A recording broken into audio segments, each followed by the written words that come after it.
Hi, I'm Dr. Karyn McKenzie. I'm a professor in the psychology department. My office is room 24 in Anderson Hall, which is in the basement. And what we're going to talk about today is friendship. And I thought we would start with a quote. This is from the famous Roman orator Cicero, who said many, many years ago, "Without friendship, life is not worth living," which seems like an extreme statement, but a lot of the research shows that life is definitely better and more enjoyable when we have relationships and friendships in them. And you may be thinking, well, I'm a freshman, how many friends could I possibly have? And the great thing about social support and friendships is that it doesn't matter how many friends you have. It's not the person with the most friends who wins. Rather, it's the quality of your friendship that matters far more than the quantity. So if there is somebody that you have met, if it's your roommate or someone down the hall, someone in a class that you're taking that you really like, then take time to nurture that friendship and that relationship, because studies show that our most enduring friendships over the course of our lifetime, they usually begin in college. So the friends you're making now over the next several years are probably the ones that you'll remain friends with decades and decades in the future. So what we're going to do is just talk about two of the primary predictors of friendship, because these are things that you have some control over, and these are some things that you can just think about as you consider who your friends are and who you want to remain friends with or become friends with in the future. The first one is proximity, and proximity is just physical closeness. So in general, we tend to become friends with the people with whom we share space. So when you were a child, for example, your friends, your closest friends were probably your neighbors. Why? Because they were right there. So your parents may have said, go outside and play, come back at dinner time. And so who would you play with? Well, you can't drive. You might not be old enough to ride a bike. So you would go out and play with your neighbors. So over and over again throughout our lives, we see the role that proximity plays in friendship. And one of the classic studies, to give you some of the research, was done at MIT. So I call it the MIT study. And the graduate students were all males, and the people who were in the study were all females. They were the wives of the male graduate students. And when they arrived in August, they didn't know each other at all. And what the researchers did is they just traced the friendships of these women over the course of the first semester and the first year. And this is a depiction of what the housing units looked like where they lived. So you can see that there were 10 apartments within each of these 17 different complexes. And at the end of the year, they just asked, who's your best friend? And they also asked other questions like, how many friends do you have, and so on. And what they found was that the person's best friend was most likely to be someone who lived right next door. And so, for example, number 2, then her best friend was most likely to be number 3. And you could say, well, number 1 is also next door, but even a few feet seemed to make a difference. So whoever was the absolute closest was the one who was most likely to be the best friend. So it's interesting because you can think about who is your best friend right now, and for most of you, studies would suggest it's probably your roommate. Why? Because they're right there. When you were in elementary school, then you may have become friends with people through what we call alphabet friendships, which just means that for many of us in elementary school, you sit in rows and you sit alphabetically. And so you have proximity with people whose last names are quite similar to yours. And so your friends often, their last names are close to yours in the alphabet. So for me, my maiden name began with S, and my best friends all the way, still now, in fact, were always included Kathy Siri, who always sat in front of me, and Shelley Wells, who always sat behind me. And so it's interesting to think about the role that proximity's played in your life.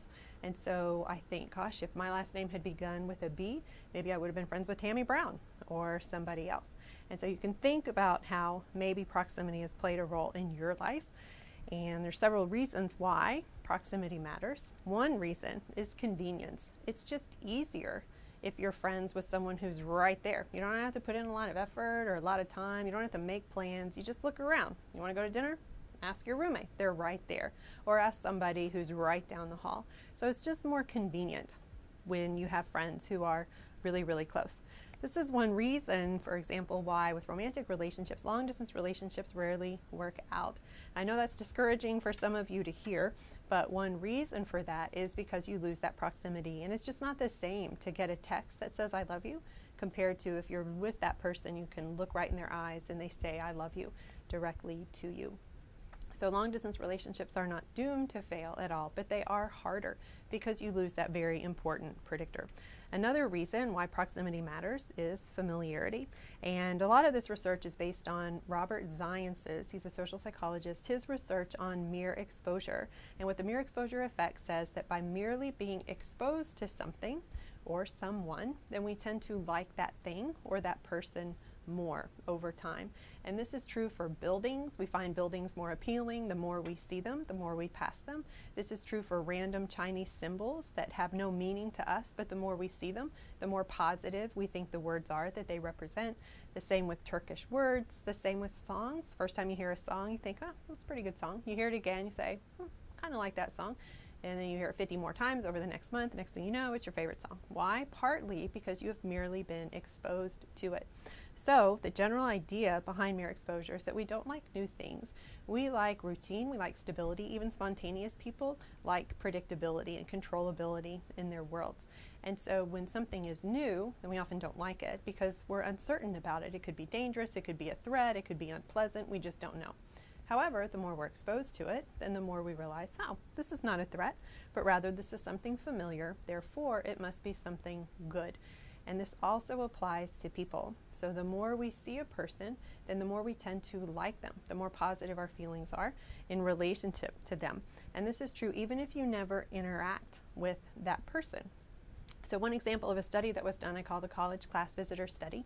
And what happened in this study is there was a professor who had people visit the classroom. They didn't participate, they didn't interact, they didn't speak to anyone. They would just come into the classroom and they would just sit there. And that's it. And then they would leave. And at the end of the semester, he showed photographs of these various visitors, some of which had come to class 5 times, others had visited 10, others had visited 15 times, and then some were people they'd never seen before. And what the students had to do was evaluate and make decisions about how much they thought they would like this person, how attractive they thought the person was, how likely it was that they thought they could be friends with this person, and so on. And what they found, what the results show, you can see it here in this graph, is that there's a positive correlation. The more times the person was present, then the more they were liked. The more people thought they would be friends with them, the more attractive they were rated to be. And so this is again called proximity. And the way this can be useful to you in college is, especially initially when you're trying to form friendships and get to know people, you need to put yourself in situations where you will be around others. So when you walk into a classroom, don't sit in the back, don't sit in the corner, but sit in the front. And people will constantly pass by you. You'll be surrounded by others. And so it increases the likelihood that you'll become friends with a person.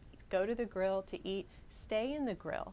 You know, go to the cafeteria when other people are eating, not at times when nobody's really there. Go to ball games. Just somehow get involved. You have to put yourself out there in order to get to know other people. So that's one big predictor. The second big predictor, so if you look at how friendships are formed, proximity brings you together, so you're around each other. And then what often keeps you together and what turns into the long-term relationships and friendships is similarity. So here in this cartoon, you can see the bartender's like, hey, what'll it be, handsome? And he finds him so handsome because he looks exactly like him. And that is exactly what similarity is. And so you can think about different friends that you have and friends that you've had in the past and what did you have in common with them. And chances are you had a lot in common with them. And there are various forms of similarity that you see in friendships. So one type of similarity is demographic or background similarity. So you can think, probably for most of you, the majority of your friends are of the same gender as you are. And likewise, you may have a lot of 90-year-old friends, but I'm betting you don't. I'm betting most are right around the age of 18. We tend to have ethnic or racial similarity, education levels. Some of these are related to each other. Especially if religion is important to you, you may share religiosity in common with your good friends. Intelligence levels, marital status. Marital status just means if you're single, never been married, which probably most, if not all of you are. Most of your friends are also single, never been married. People who are older, who are divorced with young kids, most of their friends tend to also be divorced with young kids. Why? Because you can better relate to one another. You can better appreciate where they're coming from and what their future goals are. And all these other things that are on the slide as well. So the last one, physical appearance. Friends tend to pair off and become friends with other people who share their level of attractiveness. So you tend to see similarity in a lot in a lot of different areas, in a lot of different ways. Attitudinal and value similarity is extremely common within friends, especially again for the long term. So particularly with the things that matter most to you, chances are your friends also have that same level of attitude or belief system that you do. And here are just examples of things that people tend to have attitudes about. Are you more pro-choice or are you more pro-life? You know, do you believe in prayer in school? What do you think of capital punishment? What are your political affiliations? What do you think about, you know, arms and owning weapons and so on? Well, there's a study that was done where they brought people into the laboratory and you had to fill out an attitudinal questionnaire about anywhere between 10 and 12 different rather controversial topics like the ones I just mentioned. And you are led to believe you're going to meet another person and you're going to work with this other person on a task.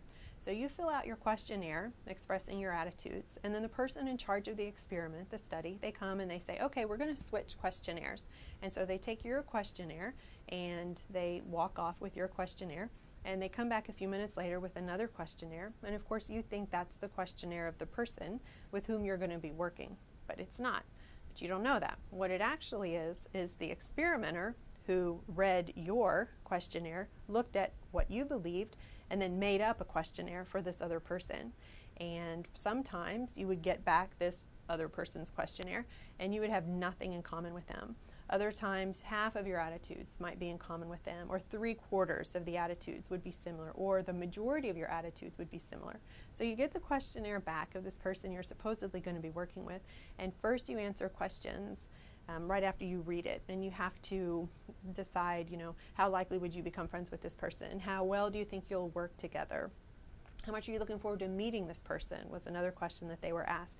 And again, you got a positive correlation. So these are the results. So you can see here on the graph that the greater the similarity in terms of attitudes, the greater the proportion, the greater the percentage of shared attitudes, then the more you like this person and the more excited you were to meet that person.